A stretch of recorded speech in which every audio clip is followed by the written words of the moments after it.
Hello everyone. आज हम आप लोगों के समक्ष इस वीडियो में एक हिंदी पैसेज को इंग्लिश में ट्रांसलेट आपके समक्ष करने जा रहे हैं। ये passage UP board class 10th 2025 में जो इंग्लिश क्वेश्चन पेपर हुआ है बीजे, इसमें पूछा गया है। तो इसमें आपका फर्स्ट सेंटेंस है, वर्षा ऋतु बहुत महत्वपूर्ण होती है। तो साथियों, इसमें कोई भी एक्शन नहीं है, तो इसीलिए हम इसमें एज-एम-आर का प्रयोग करेंगे। जैसे किसी भी सेंटेंस में किसी की स्टेट यानी कि अवस्था के बारे में बताया जाए या उसकी विशेषता बताई जाए, तो वहाँ हम प्रेजेंट में एज-एम-आर और पास्ट में वॉज वर्ब का प्रयोग करते हैं। जैसे मैंने आपसे कहा, दूध सफ़ेद होता है, दूध सफ़ेद होता है। तो यहाँ इसकी विशेषता यहाँ बताई गई आप लोगों को, होता है। कभी ये ना समझ लें कि ता है, ती है, ते हैं, प्रेजेंट इंडेफिनिट है। नहीं साथियों, यहाँ दूध कैसा है तो सफ़ेद है, इसकी विशेषता बताई गई है। तो आप लिखेंगे मिल्क इज वाइट। ठीक है, मिल्क इज वाइट। अगर मुझे कहना हो कौवा काला होता है, तो मैं क्या कहूँगा, द क्रॉ इज ब्लैक। इस प्रकार से हम बनाते हैं। तो आइए बनाते हैं। क्या महत्वपूर्ण होती है, तो आप कहेंगे वर्षा ऋतु, तो ये हमारा सब्जेक्ट हो जाएगा। तो आप लिखेंगे द रेनी, और ऋतु के लिए आप लिख देंगे सीजन, द रेनी सीजन। अब ये सब्जेक्ट सिंगुलर है, तो यहाँ है के लिए आप लिख देंगे इज। क्या है, बहुत महत्वपूर्ण, तो बहुत के लिए आप लिखेंगे वेरी, और महत्वपूर्ण के लिए लिख देंगे इम्पोर्टेंट। तो इस प्रकार से आपका पहला सेंटेंस ट्रांसलेट होगा, the rainy season is very important. कोई दिक्कत तो नहीं है। आगे देखिए, देश के कुछ भागों में बहुत अधिक वर्षा हो रही है। तो साथियों, जिन हिंदी वाक्यों के अंत में रहा है, रही है, रहे हैं, उन सेंटेंस को हम प्रेजेंट कॉन्टिन्यूअस का सेंटेंस कहते हैं। तो ऐसी स्थिति में हम सबसे पहले सब्जेक्ट लिखते हैं, उसके बाद में सब्जेक्ट सिंगुलर है तो इज, आई है तो एम, और प्लूरल सब्जेक्ट है तो आर।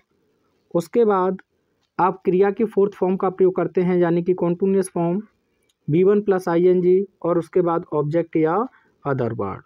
जैसे मुझे कहना है मैं पढ़ रहा हूँ, मैं पढ़ रहा हूँ, तो आप देखेंगे इसके अंत में आपको क्या देखने को मिला है, रहा हूँ। तो कैसे बनाएंगे आप, मैं के लिए लिखेंगे आई के अकॉर्डिंग आप लिख देंगे एम। ठीक है, पढ़ने की होती है रीड, तो उसमें आप लगा देंगे ing। तो ये क्या हो जाएगा, आई एम रीडिंग। वह खेल रहा है, ही इज प्लेइंग। तुम दौड़ रहे हो, यू आर रनिंग। तो इसी प्रकार से आप इसे बनाएंगे। तो साथियों, देखा जाए कौन किसी कार्य को कर रहा है, तो इसमें आपको कोई भी सब्जेक्ट नहीं मिलेगा। जब दिन, मौसम या महीना, इनकी अगर हम बात करें, सब्जेक्ट ना हो, तो हम इट का प्रयोग करते हैं। जैसे मैं आपसे कहूँ अब 12 बजे हैं, अब 12 बजे हैं। तो साथियों, अगर मैं बात करूँ आपको, इसमें कोई भी सब्जेक्ट नहीं दिया गया है, समय की बात कर रहा है, तो ऐसी स्थिति में सबसे पहले आप डमी सब्जेक्ट इट का प्रयोग करेंगे। इट सिंगुलर होता है तो प्रेजेंट में है, तो आप इज लिख देंगे।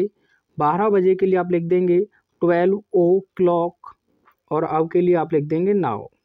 क्या लिख दोगे, नाउ। ठीक है, जैसे बाहर अंधेरा है, इट इज़ डार्क आउटसाइड। ठीक है, आज बहुत गर्मी है, it is very hot today. तो इसे अब आपको कॉन्टिन्यूअस फॉर्म में बनाना है, तो कोई भी सब्जेक्ट नहीं है, तो अपनी तरफ से डमी सब्जेक्ट आप लिख देंगे इट। सिंगुलर है तो आप इज का प्रयोग कर देंगे। वर्षा हो रही है, तो इसके लिए आप लिख देंगे रेनिंग। क्या लिख दोगे, रेनिंग। ठीक है, अब कितनी, बहुत अधिक, तो आप चाहें तो टू मच का प्रयोग कर सकते हैं, या वेरी मच का भी प्रयोग कर सकते हैं, टू मच। ठीक है, too much, it is raining too much. मैं के लिए आप इन का प्रयोग करेंगे।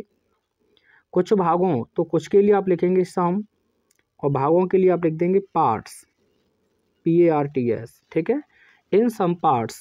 काकी के लिए आप ऑफ का प्रयोग करेंगे, और देश के लिए आप लिख देंगे द कंट्री। बना सकते हो आसानी से।